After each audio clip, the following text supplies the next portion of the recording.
বাংলাদেশের সর্বশেষ গুরুত্বপূর্ণ আপডেট সংবাদে আপনাকে স্বাগত। শুরুতেই সংবাদ শিরোনাম, পরে বিস্তারিত। শুরুতেই জানিয়ে দিব, সাবেক মন্ত্রী শাহজাহান খান গ্রেপ্তার। আওয়ামী লীগ সরকারের প্রেসিডিয়াম সদস্য এবং সাবেক মন্ত্রী শাহজাহান খানকে রাজধানীর থেকে গ্রেপ্তার করেছে ঢাকা মহানগর গোয়েন্দা পুলিশ। এরপর জানিয়ে দিব, 1 মাস পূর্তিতে দেয়া বক্তব্যে প্রধান উপদেষ্টা বললেন, আমার প্রথম কাজ হবে গত সরকার আমলে নির্মম হত্যাকাণ্ডের বিচার করা। জানিয়ে দিব, উপদেষ্টা পরিষদের সিদ্ধান্ত, বিচার শেষের আগে আওয়ামী লীগ রাজনীতি করতে পারবে না। ছাত্র জনতার হত্যা সম্পূর্ণ বিচার নিশ্চিত না হওয়া পর্যন্ত পরাজিত ফ্যাসিবাদী শক্তিকে পুনর্বাসিত করার কোনো সুযোগ দেবে না অন্তর্বর্তীকালীন সরকার। আজ প্রধান উপদেষ্টা ডক্টর মোহাম্মদ ইউনূসের নেতৃত্বে উপদেষ্টা পরিষদের বৈঠকে সিদ্ধান্ত নেওয়া হয়েছে বলে জানিয়েছে শ্রম এবং কর্মসংস্থান ও যুব ক্রীড়া উপদেষ্টা আসিফ মাহমুদ সজীব ভুঁইয়া।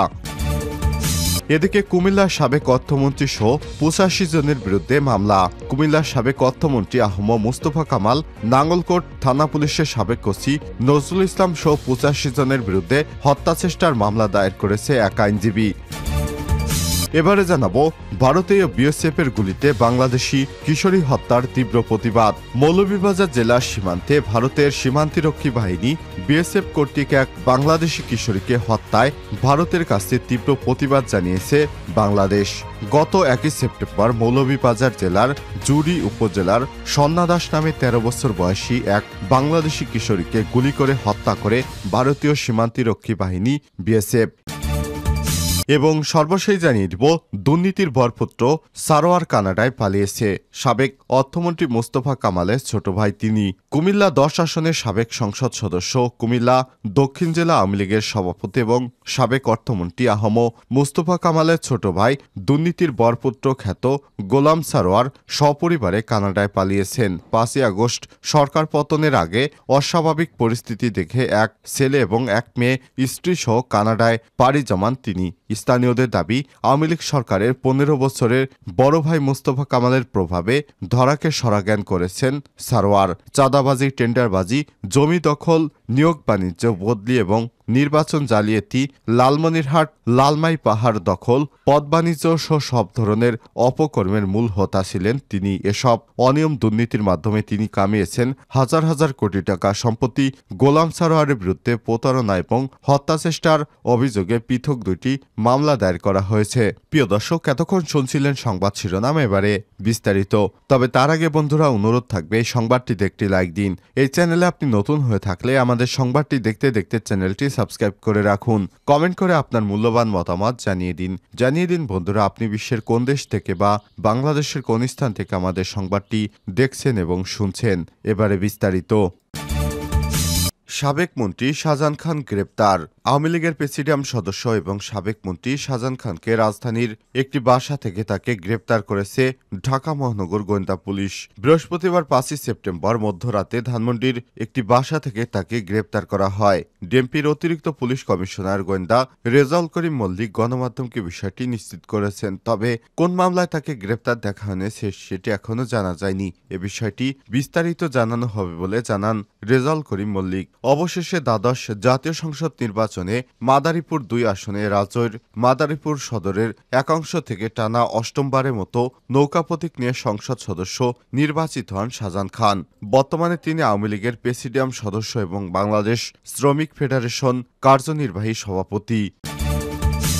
1 মাস পূর্তিতে দেয়া বক্তব্যে প্রধান উপদেষ্টা বললেন, প্রথম কাজ হচ্ছে আমার হত্যাকাণ্ডের বিচার নিশ্চিত করা।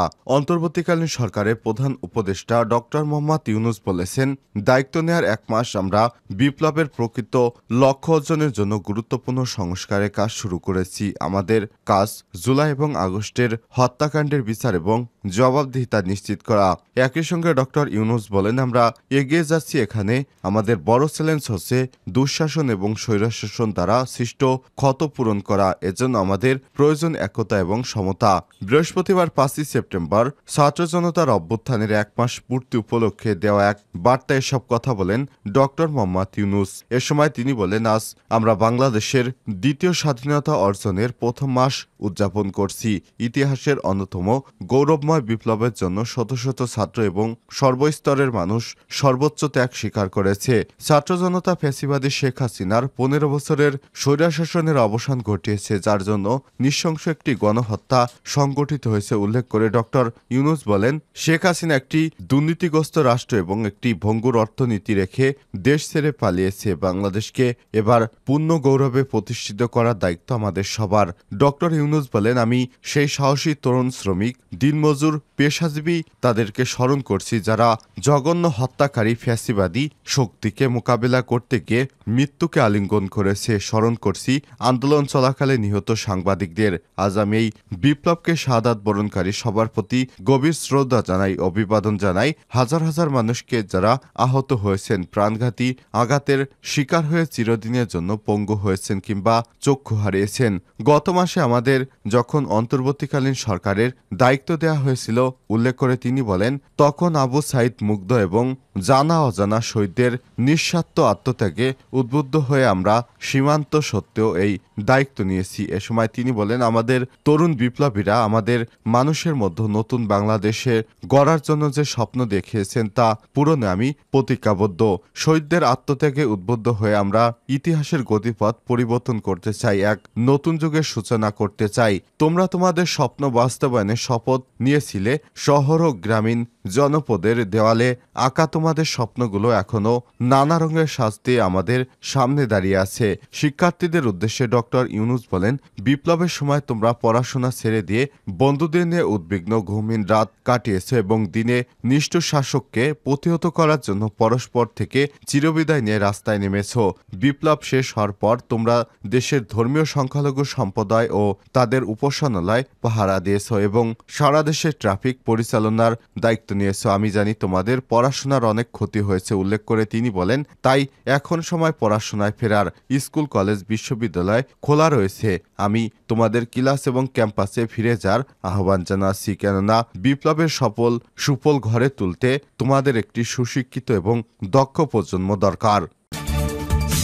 উপদেষ্টা পরিষদের সিদ্ধান্ত, বিচার শেষের আগে রাজনীতি করতে পারবে না ফ্যাসিবাদ আওয়ামী লীগ। ছাত্র জনতা হত্যার সম্পূর্ণ বিচার নিশ্চিত না হওয়া পর্যন্ত পরাজিত ফ্যাসিবাদী শক্তিকে পুনর্বাসিত করার কোনো সুযোগ দেবে না অন্তর্বর্তীকালীন সরকার। বৃহস্পতিবার 5 সেপ্টেম্বর প্রধান উপদেষ্টা ডক্টর মোহাম্মদ ইউনূসের নেতৃত্বে উপদেষ্টা পরিষদের বৈঠকে সিদ্ধান্ত নেওয়া হয়েছে বলে জানিয়েছে শ্রম এবং কর্মসংস্থান ও যুব ক্রীড়া উপদেষ্টা আসিফ মাহমুদ সজীব ভুঁইয়া। বৈঠকে সন্ধ্যায় ফরেন সার্ভিস একাডেমিতে আয়োজিত সংবাদ সম্মেলনে তিনি এমনটি জানিয়েছেন। উপদেষ্টা পরিষদের বৈঠকে আলোচিত কর্মসূচি থাকা অন্যান্য প্রসঙ্গ নিয়েও কথা বলেছেন আসিফ মাহমুদ। যুব এবং ক্রীড়া উপদেষ্টা বলেন, ফ্যাসিবাদী শক্তি বিভিন্ন উপায়ে সংগঠিত হওয়ার চেষ্টা করছে। দেশের মানুষ তাদের অপতৎপরতার বিষয়ে সজাগ আছে। ছাত্র জনতা হত্যার বিচার শেষ না হওয়া পর্যন্ত ফ্যাসিবাদী শক্তির পুনর্বাসনের কোনো সুযোগ নেই। ফ্যাসিবাদী দল বলতে কাদের বোঝানো হয়েছে এমন প্রশ্নের জবাবে তিনি বলেন যে রাজনৈতিক দল বা জোট বাংলাদেশের রাজনীতির নামে ফ্যাসিবাদ কায়েম করেছিল তাদেরকেই বোঝানো হয়েছে। হত্যাকাণ্ডের সম্পূর্ণ বিচার না হওয়া পর্যন্ত তারা রাজনীতি করার সুযোগ পাবে কিনা সেটি আমরা জনগণের উপর ছেড়ে দিয়েছি। তারা পাবলিক প্রোগ্রাম করতে পারবে কিনা সেটি এখনো সিদ্ধান্ত হয়নি, তবে আমরা এটিকে নিরুৎসাহিত করব। আরেক প্রশ্নের জবাবে আসিফ মাহমুদ বলেন, সংগঠন হিসেবে আওয়ামী লীগের বিচার হবে কিনা তা নিয়ে আইন মন্ত্রণালয় সিদ্ধান্ত নেবে। তারা যেহেতু বাংলাদেশে গণহত্যা চালিয়েছে, যেহেতু তাদের হত্যার দায় স্বীকার করতে হবে, তাদের বিচার নিশ্চিত করতে হবে।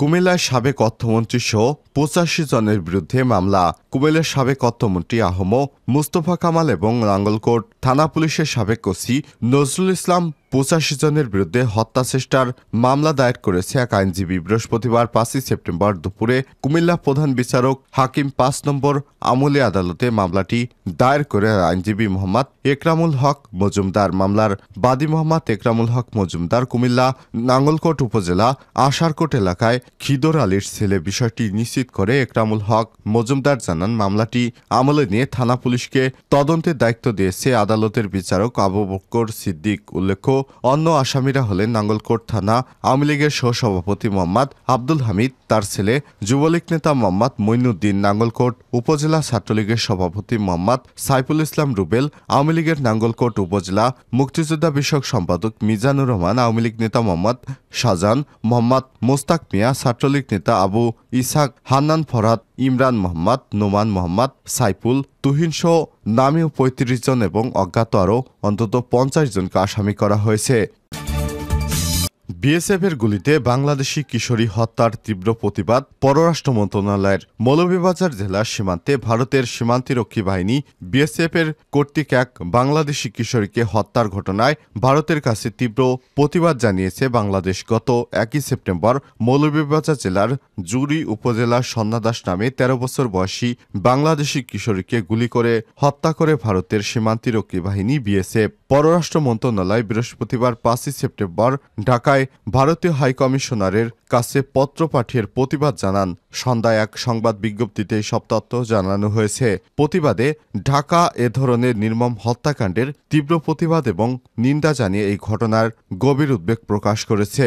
বাংলাদেশ সরকার মনে করে যে সীমান্তে হত্যাকাণ্ডের মতো ঘটনা অনাকাঙ্ক্ষিত, অযৌক্তিক এবং এই ধরনের কর্মকাণ্ড সীমান্ত কর্তৃপক্ষের জন্য বাংলাদেশ ভারত যৌথ নির্দেশিকা ১৯৭৫-এর বিধান লঙ্ঘন করেছে। এ ধরনের জঘন্য ঘটনার জন্য পুনরাবৃত্তি না হয় সেজন্য সীমান্তরক্ষী বাহিনীদেরকে কঠোর হুঁশিয়ারি দেয় বাংলাদেশ।